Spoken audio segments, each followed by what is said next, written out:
Make yourself comfy, girl. You have a pillow you can put in your lap if you wish. Yeah. Yeah, they have a lot of pillows. You comfy? Yeah, I'm great. Okay. All right. God be with us. Okay. As I have promised, we are starting a series on gut health. And one of the most exciting thing for me is that I am addressing this together with an expert. And the reason I brought somebody who knows all there is to know about the gut health is because I struggled for years to manage my issues with my gut health on my own. And I was fortunate enough to run into Veronica, who kind of jump-started this whole process. I'm really thankful. And I find that you were such a gift. Your knowledge was such a gift to me, and I want to make sure that in our upcoming series, we share that knowledge with everybody out there who suffers from gut health. So I would like to start by introducing you to everyone. Yes, if you would be kind to just introduce yourself and what you do, and why is it that I think that you are an expert on gut health. Amazing. Vlada, I'm honored. I really am so honored to be here to chat about something that I'm extremely passionate about. I mean, waking up, thinking about health, thinking about health when I go to bed and how it connects us all. So I'm really grateful to be here and share everything I can. As you introduced, my name is Veronica, and I'm an Ayurvedic health and digest life coach. So what that means is I practice something called holism. And I'm sure we'll get into what that means a little bit later.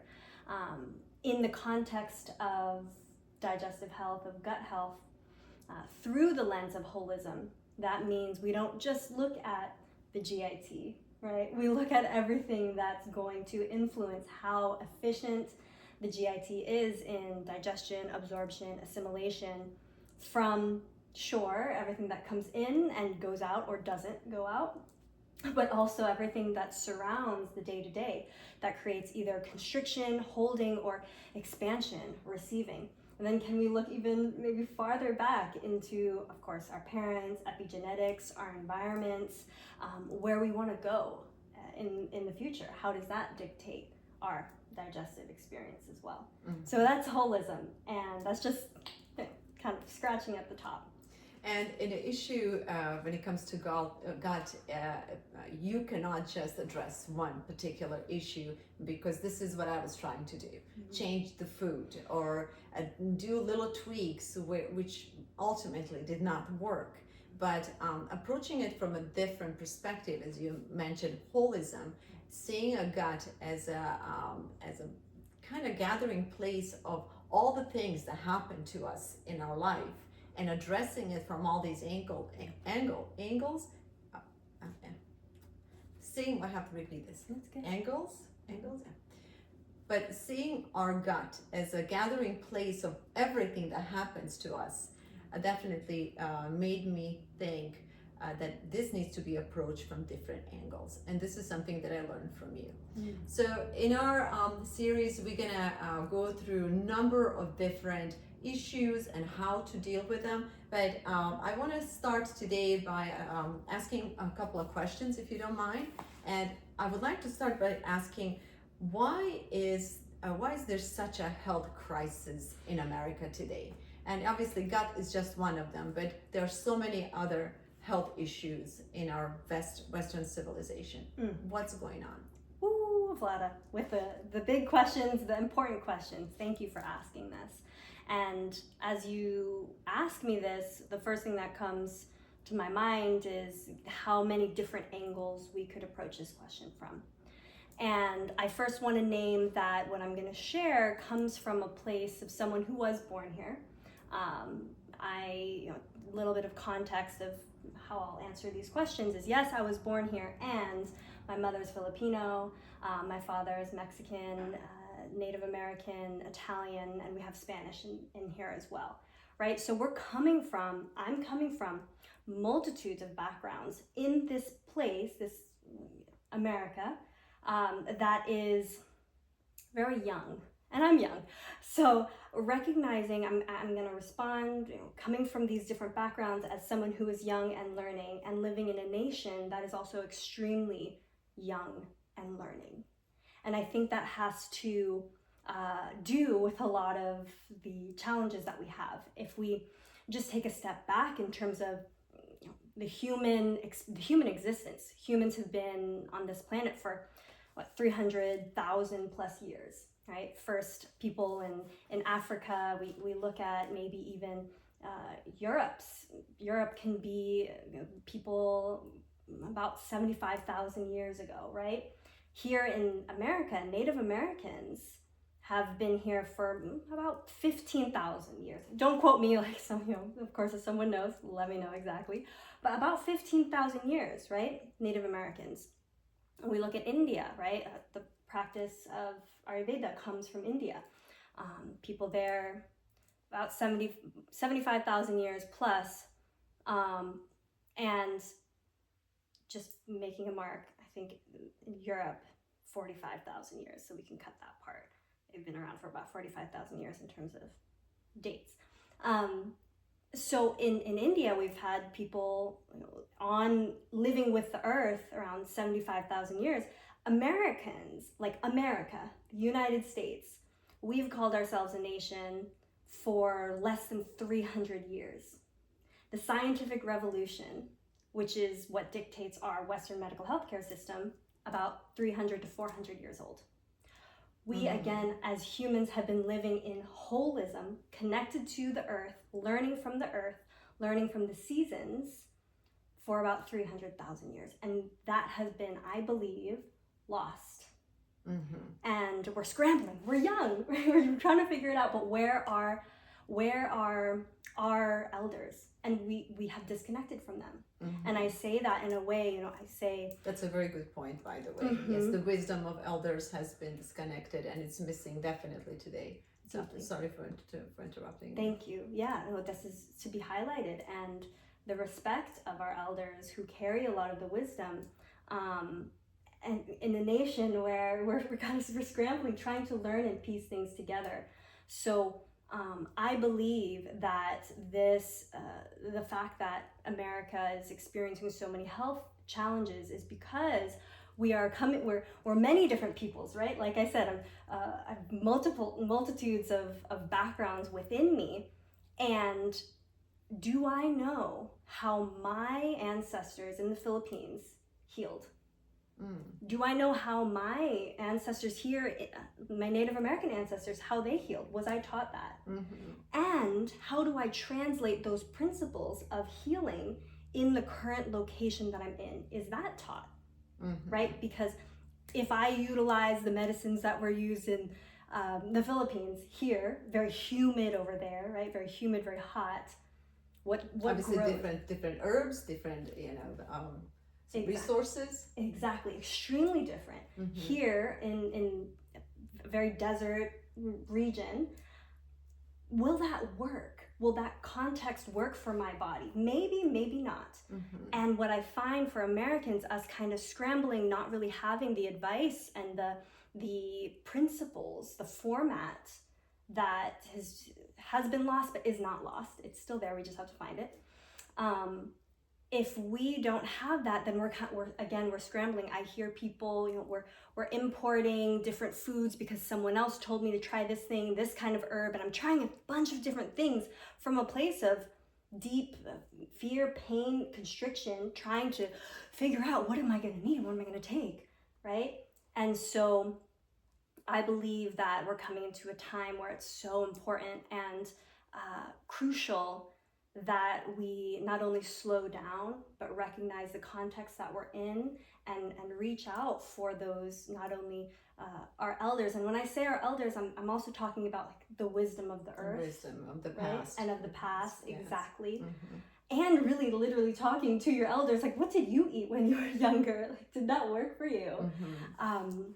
And starting to piece things together in a holistic way. Very good. Very good point. And when I asked you this question, I didn't go, you would go as far. I would, normally when people talk about the wellness or health issue in America, they go straight to today's food industry, which is a very shortcut to the problem. But in addition to that, you brought a really good point, which is a lost wisdom of healing. And so is the lost wisdom of living. So very, very good point. Thank you for bringing that to our attention. For all of you out there, I've been talking about food quality in America today, but obviously our wellness goes far beyond what we eat today. It's a mindset, it's a lifestyle, it's the wisdom of living. Very good question. Obviously, I have a lot of questions for you, and we will be asking her questions for hopefully for the next 3 or 4 months. But for today, another question is how does gut health affects our well-being? This is a new and hot topic in America now. The brain, our gut is our second brain. All our wellness depends on how our gut functions, and so there's so many debates about this. And so, give us your perspective, please. All right, amazing. How does gut health affect our well-being? Really powerful question. So again, from the lens that I look at health and how I support people, the root is in the gut. The root is in the digestive system. Not just how it's functioning, but it's how we can relate to that digestive system through sensation. Okay? So how does it affect our whole well-being? This, just like on a very tangible level, what's happening in here, the digestion and assimilation, will then become us, right? Our tissues, right? It'll literally become our form. And if we go very, very general to like anatomy and physiology, basic principles, function follows form. So if the form is created via the digestive system, my form, who I be, this with the form function, right, then how I function in the world, going back to how this digestive system works, as well as my mental clarity, my ability to perceive the world in a truthful way, my ability to experience life sensationally and the range of beautiful emotions and also challenging ones, and being able to digest those, that function follows the form of my body. And your mind. Exactly. So we keep going back to the digestive system, to our gut health, to make sure it's functioning as properly as it possibly can, so that who I am, my form, can be working at its optimal function. So we look at all the different ways, right? When I work with someone, we first, we'll get to know each other, but I want to know your whole day. I want to know how you wake up. I want to know what energy, thoughts, textures you experience in the morning, all the way, quite the long first session, to the end of the night, till when you go to bed. Because every single thing will then dictate how this digestive system is working, right? If we're giving it enough space, capacity to do its work. And then can we remove the causative factors that lead towards dysregulation, that lead towards disease? Can we replace them with something that is going to lead towards wholesomeness and health? Something that people might not really understand the signs and symptoms really of health, or don't even really think about that. So we look at their whole day, and then we'll go even deeper. Okay, so then, what is it that you're eating? Why are you eating that thing? Where are you getting its source from? Okay, sure, all of those things that are going to go into the digestive system. So this is one piece of one very important piece of why digestive health, gut health is so important to our holistic health. Definitely. Another surprise answer. Okay. I would say, food that's not, it's overly processed, too much sugar. And it's a common answers that we get from the media today and from discussions such as ours. But you bring a very good point to it. Again, it's not just the food. You really have to think about the lifestyle we're living. And I think it's a known fact that Americans in particular are overly stressed.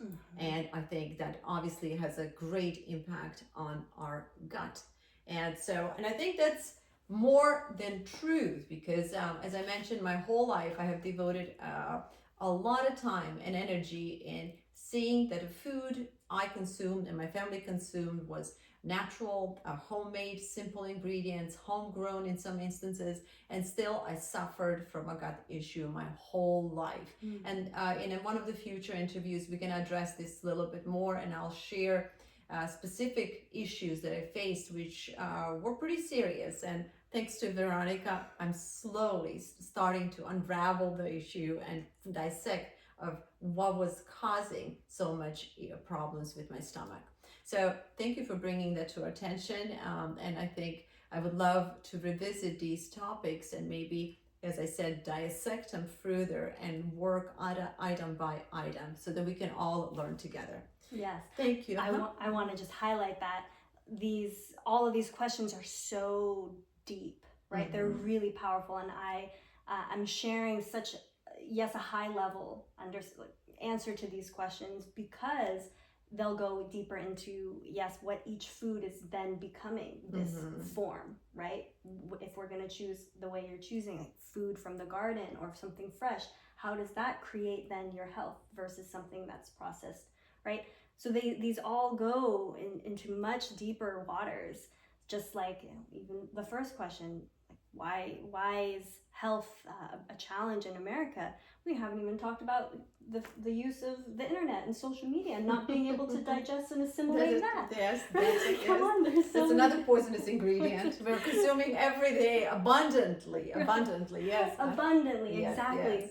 So thank you for naming all of this. This is, in holism, we do work with foundation. Like there must be a strong foundation. The digestive system is the strong foundation. What dictates the digestive system are our diet and our lifestyle and our ability to digest stress or not.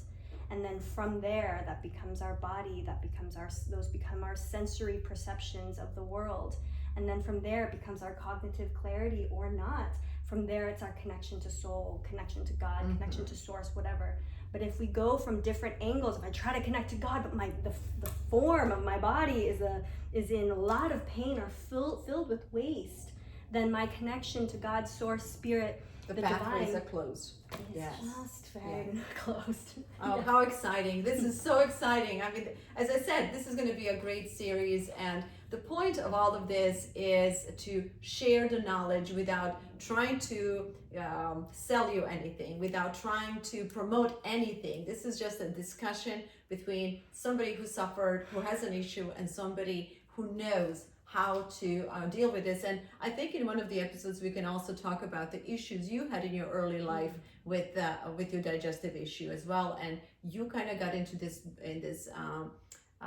what should I say, teaching or knowledge by trying to heal yourself first. Exactly. Correct? Oh yes. So it's, I promise it's going to be very interesting, and our goal here is to share the information that hopefully can help you, because if you pay attention to the television and to media these days, almost every other commercial is promoting medication. I'm confident that our bodies are designed with enough intelligence to heal themselves if we give a chance to them. So hopefully through our series, we're gonna discover some of the ways that we can do this naturally to connect not just to our gut health and our well-being, but to connect to the world on a whole nother level. Very good, exciting. Okay, let me see how to begin okay. All right. So with that said, the next natural question would be, let's open up this Pandora's box today with the question, how does one begin and where does one begin when it comes to healing their guts? Beautiful. Where does one begin to start to heal the gut? I gave a little bit of an introduction of how I would support someone, and which is going throughout my whole day. Can I lay my whole day out? Can I remember what I've been doing that whole day? Can I start to get curious and track without judgment, but just get curious, become the scientist of my own life and my own body, my own experience, and log that? That's baseline. That's very tangible. Get a journal, use your phone, do what you got to do. So that's one piece that I could go deeper into. I'll explain a little bit about how I started this journey. The idea of explaining this is to hopefully avoid you needing to go through 4 years of trying to figure it out, 4+ years of trying to figure it out. For me, when I started this journey, I wasn't going towards the gut first. I was trying topical steroids. I had chronic eczema. I had 5 years of amenorrhea, so I lost my menstrual cycle for 5 years. I had PCOS. And how old were you at this time? I was 19 was 19. when I first started. Well, very good. I'm glad you mentioned that, because there are a lot of young women in America today whose menstrual periods are not regular. They are not normal. Some are missing it altogether. Some are having it too often. So very good that you brought that to our attention. It's another great topic for the future. Yeah. So sorry for interrupting you. Yeah. So all of these eruptions, right? And I came through this in the grasping sensation, like, I need to eat more things. Dr. Google tells me to eat more salmon. Dr. Google says to do this, do this, do this, do 1,000 things.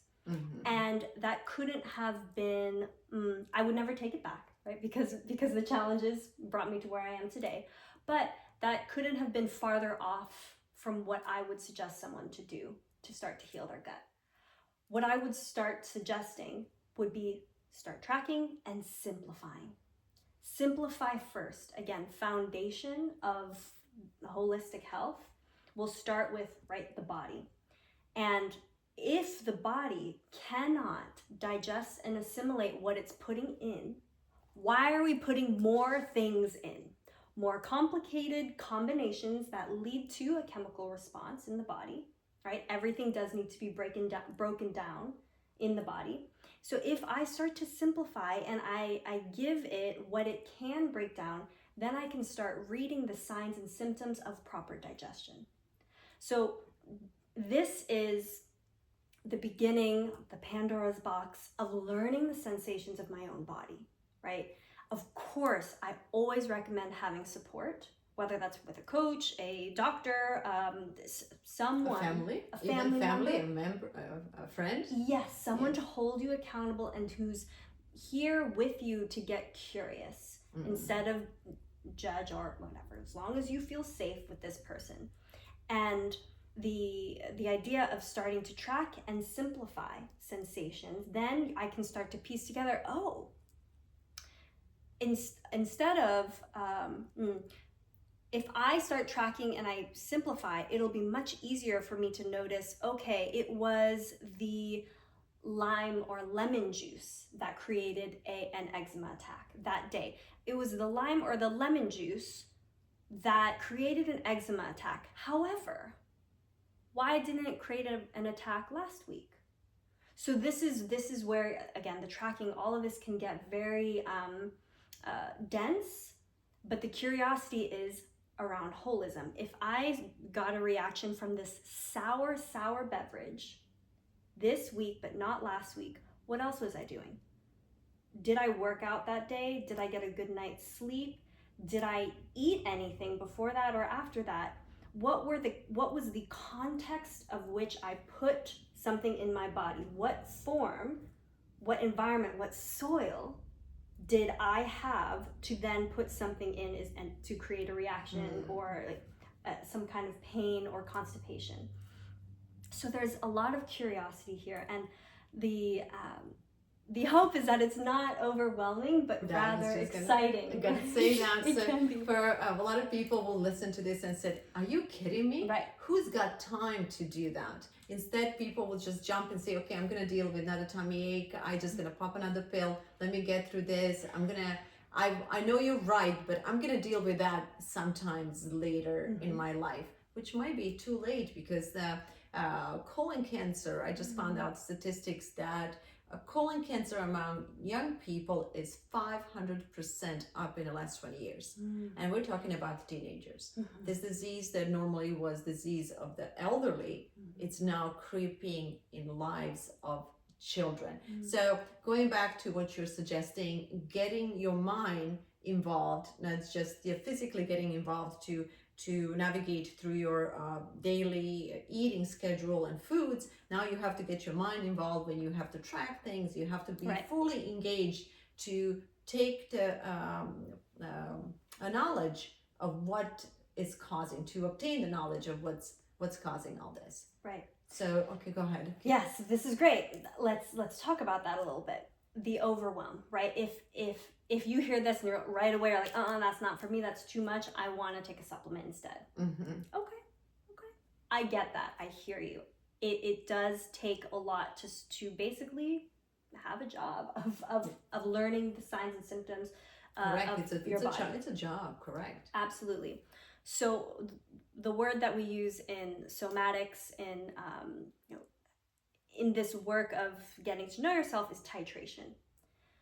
Starting with micro adjustments, because then again, as in a system that's growing, there we have to start out where we are. If we start to sprint first, then we will hurt ourselves, right? So that just might mean, okay, well, I'm gonna get curious about what time I sleep, which is actually probably the first thing that you should look at.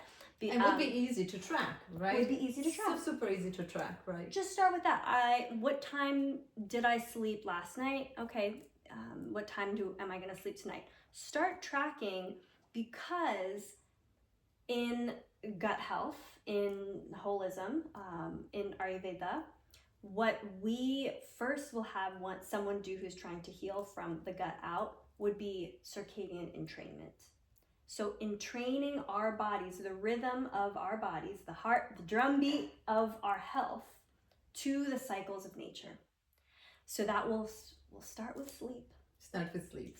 With sleep. So easy. I think this is something that everybody can do, and thank God this is something that I have mastered in the past year and a half. I thought I could manage under 4 to 5 hours of sleep, but that's not the way to go. And okay, so after our discussion today, maybe that's one thing we can all take out and say, okay, let me become more aware of my habits and my daily routine. And maybe we can just start tracking how much we sleep, because that's a crucial component in balancing your body and healing your body, correct? Yes, 100%. Okay. Huge. The sleep is what's going to dictate our digestive system to have also like a little bit of a break. It's working all the time, and if you snack throughout the day, it's literally working all the time. We would talk about that later, the perspective on snacking. But then if we give it ample time at night, the moment liver digestion or liver flush, why am I blanking on the term? Liver circulation, I'm blanking on the term. Well, liver activates by 10 o'clock to do its natural cleaning process. Of our body. So if our liver does not receive the energy required to go through the digestive process, but because we're awake, then the blood that is supposed to be going to the liver process for cleansing is now going to the brain to do I get creative bursts at night. My muscles. I'm going to stay up and move around. Or if we are eating, it's going to our digestion. Exactly. Yes. So if I can give my body, my liver, specifically this powerhouse of our body, some time to actually do its natural duty at night by 10 o'clock, if I'm not doing that, then the digestive system is not going to repair and also properly assimilate throughout the day. So that's one of many reasons why circadian entrainment is so powerful. We start to get the body flowing downstream instead of swimming up it, because the body is cued through light, and this is a whole other conversation, right? To receive information of when to do things. So just start with sleep.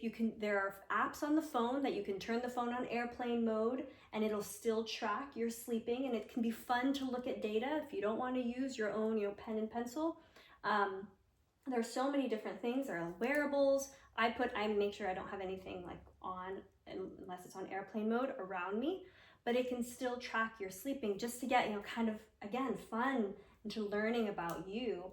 And then from there, build on. It won't be as so daunting if we start small. Very good, very good. So for all of you who are watching, I would love to hear your comments, and maybe you can leave the notes underneath this video and let us know what is it that you struggle with the most when it comes to gut health. What do you think about this idea about tracking your sleep, and is this something that it's doable? I'm quite sure that it is. And before we close up today, you touch up on a subject that's very, very important to me. And you mentioned about our livers. Mm-hmm. And so for a number of years, I have had a fatty liver. And part of it, I'm learning it's because I did not sleep enough. Mm-hmm. That's just a part of it. And also with the fatty liver, I have high cholesterol. I eat healthy, I exercise, I take care of myself, yet the organs are not happy with what I'm doing, probably with the way I live. Maybe the stress, maybe the emotion, maybe lack of sleep. So if we can, I would like to address that particular topic in our next get together. Does that sound good? Yeah, we could definitely digest some information on fatty liver and what's causing it. Yes. Yeah. Okay, excellent. Great. Excellent. Thank you so much for today. This is an intro, and we're going to try to keep it short and sweet. It's a simple discussion without much preparation. We just have somebody who knows a lot and somebody who needed a lot of help and still does, and I'm still working on this. And knowing how difficult this can be and how much this can impact the quality of all your life, because it did to mine, I want to make sure that I share this information with all of you to help you heal in a natural and wholesome way. So Veronica, thank you so much. For people who have additional questions for you, how can they reach out to you, or can they reach out to you to ask you extra questions? Yes, absolutely. You can find me on Instagram right now at VeronicaPage_G. That's where I'm pretty active there. And you can also always send me an email. If you go to my link tree, that's there. My information is all there. We do cleanses that are calming for the season, that aren't invasive, but that are actually nourishing cleanses twice a year. So the spring cleanse is coming up. And if you have questions on anything we chatted about, I'm happy to drop in with you. Oh, thank you so much. Thank you. All right, guys. That's all for today. Thank you so much for watching. We'll continue, and we're going to try to bring this to you hopefully once a week. Let's try for at least once a week. If not, we're going to continue with this series until we address every little issue that's related to our gut health. Amazing. Thank you so much for watching. Thank you, Veronica, and we'll see you all soon. Awesome. Cool. Yay! Wow. Okay, easy breezy. Yeah. You are good. Good. I love your energy.